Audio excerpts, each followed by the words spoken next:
And for some analysis on the story, we're joined by Isabelle Trick, an associate director at the Global Counsel. Thanks so much for being with us here on France 24. First of all, based on what we just heard there from our correspondent, does it appear to you that the prospect of military action by ECOWAS to restore democracy in Niger, is it looking likely at this point or more unlikely? I think I fully agree with your correspondent. This is a very fluid, very live situation. There's probably more things that we don't know than things that we currently do know. I read this as ECOWAS purposefully leaving their statement quite vague by mentioning both activation, deployment, but also re-emphasizing diplomatic measures and peaceful solutions. I think they really do want to leave all options on the table. I think military intervention will be very costly for ECOWAS, which we can go into in more detail, which I think makes it less likely that they're keen to do this. But I do think they strongly want to communicate that they are willing to do it if they have to.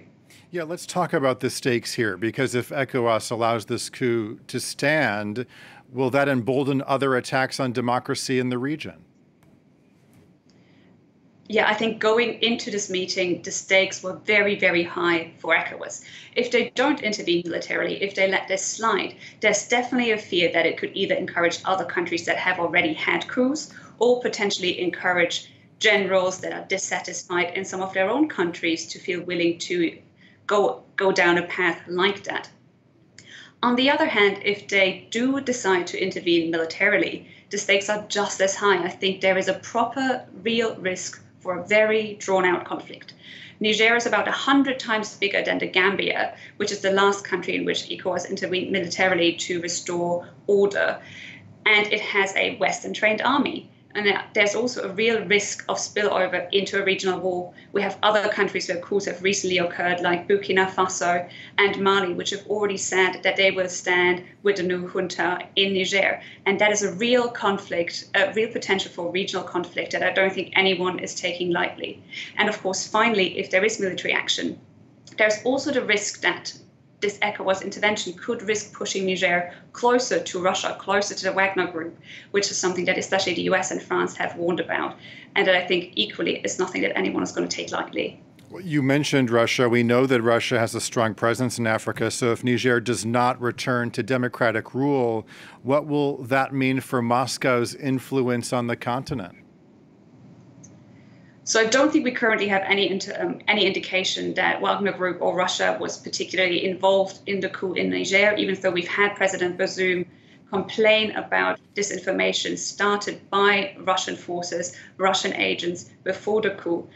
But if this coup is allowed to stand, if the military junta remains in place, there is definitely a real risk that that means a further opportunity for Russia to strengthen its footprint in the region. We have seen that in countries like Mali and Burkina Faso, that if the current regime is deposed, if a democratically elected regime is deposed, that does create opportunities for closer cooperation with forces like the Wagner Group. Let's talk about the people who actually live in Niger. Now, if the military holds control of the country, what are the long-term consequences of that for the country itself and for the people who live there? That is probably one of the most important questions that we should be keeping on our minds today. And regardless of whether or not there is military intervention, that question stands.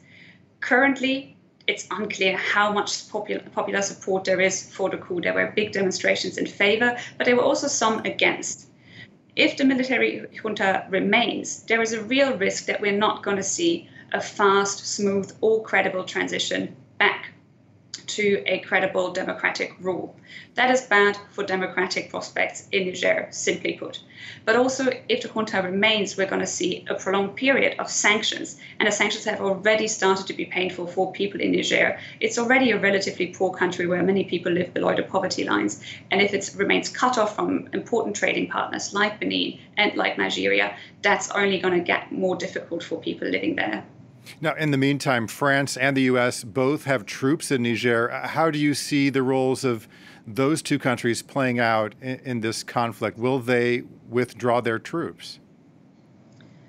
We've seen, for instance, in Mali that France was relatively quick to depart after the new government in Mali decided to remove them from decided to remove the cooperations agreements that they had, and the new Nigerian junta has already communicated that they are not willing to keep these cooperation agreements with France live.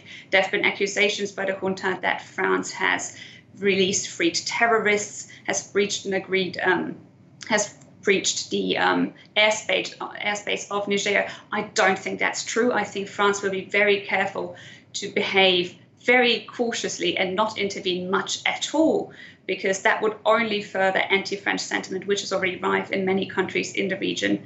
How the US is going to react is very interesting. We've seen the US really keen to advance diplomatic avenues, but equally have found this very, very difficult.